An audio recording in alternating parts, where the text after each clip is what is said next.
The sun's diameter is 400 times greater than the moon. And coincidentally, the sun also happens to be nearly precisely 400 times further away. This is the reason that the sun and the moon appear the same size in the Earth's sky, and why we on Earth can experience eclipses of the sun.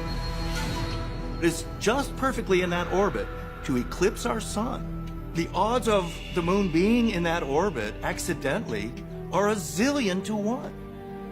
So that right there is evidence that our moon is in a perfect orbit around our planet that's not accidental. In order to have a solar eclipse, the moon has to be exactly the size that it is, which is 2,160 miles. Not 2,161, not 2,159, but 2,160 miles at its equator. And there are people out there that actually think that's a coincidence. The fact is that is by design. Throughout our observable galaxy, this relationship and others have not been duplicated. Other moons are sizably smaller by comparison to their mother planet. Earth's satellite not only orbits closer than it should for its size, it is also the only moon in the solar system that has a near-perfect circular orbit. And no other lunar bodies are known to have such a stabilizing role as the moon has with the Earth. Recent computer simulations have shown that without the moon's presence, the Earth's axis tilt would be completely different than it is today. We might not even have seasons as we know them presently.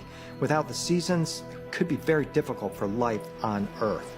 So the moon is actually performing an incredible function. It's life-sustaining.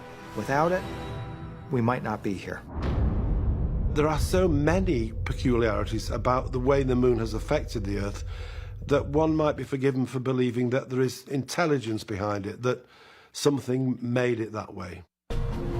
The moon is so strange, so odd, in terms of what we find elsewhere in the solar system, and particularly in terms of what it does for the Earth, having made the Earth into a haven for life, that one feels obliged to ask the question, could such things have come about by chance?